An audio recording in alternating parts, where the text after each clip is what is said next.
when Andrew Wilson sits down, neither of these two guys know what hit them. Why are you calling him a fascist then, Luke?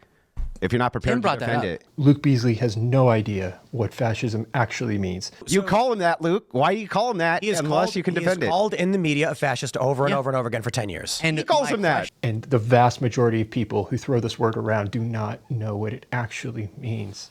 Anti-democratic, whatever label you use. I just don't care about getting that bogged down. Can you defend that he's a fascist or not, Luke? I absolutely have had that discussion a bunch of times. That's not what I asked you. Can you repeat my question? He's going to try and avoid it and say, look, let's not get bogged down in definitions. We can debate that particular label. I've noticed when I've watched past debates among MAGA folks, the benefit, or at least what they seem to thrive off of, is getting real into the weeds on a particular semantic debate. That's less relevant to me than going through the specifics of why I might call him that. In order to analyze whether what he did falls under fascism, we have to know what fascism means. So when you go, Trump's a fascist, yeah, it's very important that you clarify exactly what that means, why it means that, what the historic standard is that you're providing against that. But I'm saying that debate is an interesting one. I've had it a bunch of times. Okay, if you've debated it a number of times, surely you understand what the word means. You can't defend what he does, so then you try to distract from that with just really abstract from your label lies. discussions. Andrew points out definitions are important, especially if you are going to weaponize the term. Hang on, Luke. Semantics are super important to a debate for a reason. It's so that we have clarity in what we're actually talking about. He's going to do what most people do and claim, well, fascism is just rejecting democracy. Yeah, one of the key tenets is rejecting democratic principles and the democratic process. According to who? According to every single fascism scholar ever and the definition. This is what stupid people sound like when they don't have a response. Well, just every scholar ever, every definition ever has said this. I'm asking, according to who? Yeah, sure, read it. Yeah, go ahead. So they pull up a Wikipedia article. Far right, authoritative. No. Pull up Giovanni Gentile. Andrew Wilson is not pointing this out to defend fascism. He's pointing this out to expose that Luke Beasley has no idea what he's talking about. He's actually going to the source, Giovanni Gentile, which actually disproves exactly what Luke is saying here. The fascist state, on the other hand, is a popular state, and, in that sense, a democratic state par excellence. And this guy does a really good breakdown, if you want to check it out, tracing it all the way back to the ancient Greeks, the evolution of the philosophy. Its philosophy, actual idealism, developed by Giovanni Gentile, said that man is a spiritual, communal being who shapes reality in his mind.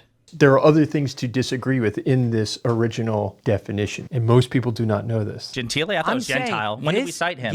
I'm sorry. Is reading a Wikipedia article proof of your position? The word fascism itself means trade unionism, syndicalism. And fascism is defined as the totalitarian, cooperative, and ethical state. The final collectivist synthesis of nationalism, syndicalism, and actualism. I'm opposed to collectivism myself. That's where I diverge with it. The fasci, the bundle of sticks that cannot be broken together. According to Marx, the individual as such is not real.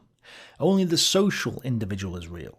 What the Nazis did was different than the original philosophy of fascism. When you say Trump's a fascist, I think that's hyperbole. Would you? Because I don't think you actually think he's a fascist. I think that you just think fascism means authoritarianism. You don't even know what the fuck it is. You don't care about it. And people throw around this definition of fascism when really they're talking about Nazism. I think you're actually using hyperbole when you're talking about fascism in general. So when Trump uses it, when Trump uses hyperbole, when Trump is speaking this way, Trump bad. When you're speaking this way, that's fine. And he's trying to point out the hypocrisy because they are engaging in the same thing. They are using hyperbole when they throw around the term fascism. Hyperbole would be tweeting something about Jimmy Kimmel and how you think he has no talent. You should fire him. He sucks. Versus, I'm going to use the office of the president to force Jimmy Kimmel off of the airwaves, which we can logically prove he did not do.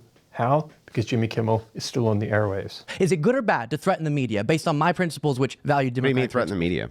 So Trump has repeatedly called for like investigations into reporters into media outlets. He believes that the business licenses of like ABC and CBS, MSNBC, he says, should be pulled. I mean, you don't see these sorts of threats from the Democratic Party. Really? We don't? What about Facebook with Mark Zuckerberg? He came out and confirmed all this. What about censorship around COVID?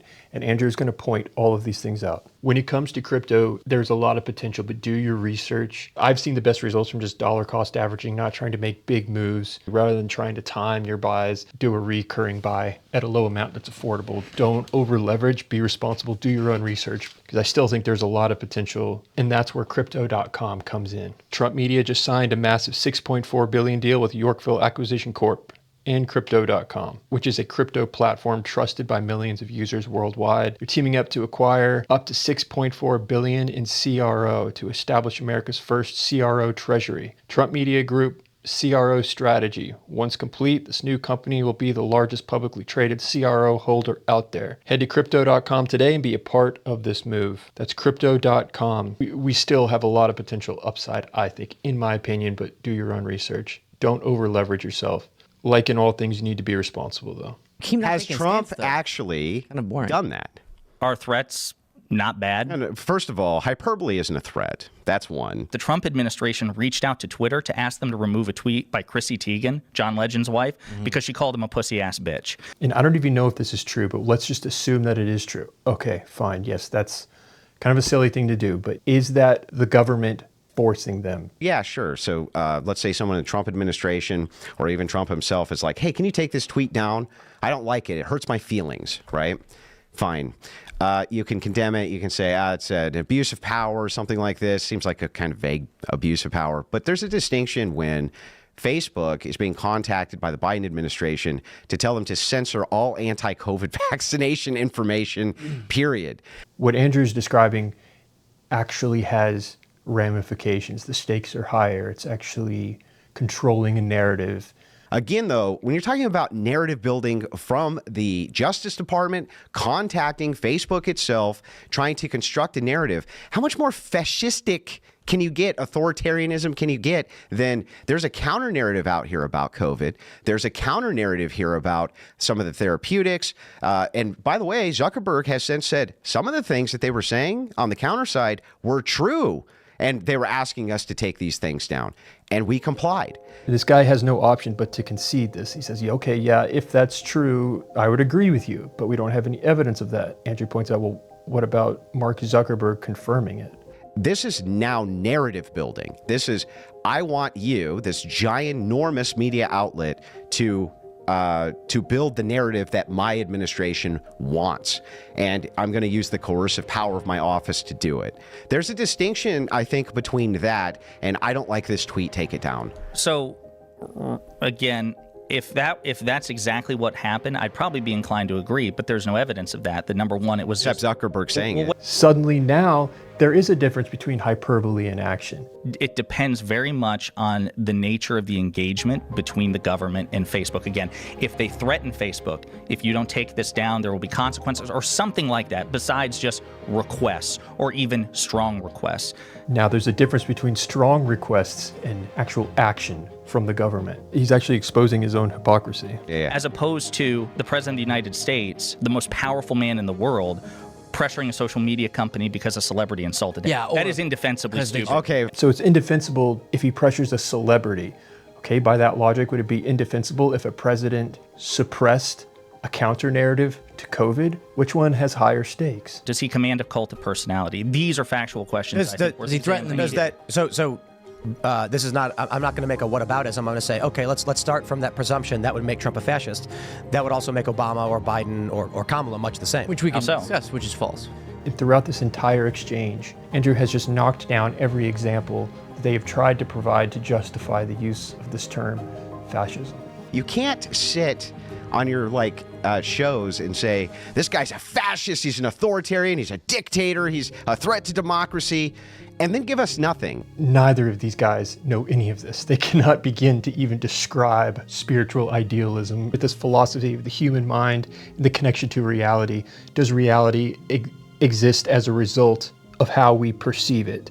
Gets into a larger conversation that I can guarantee you neither of these two guys want to have.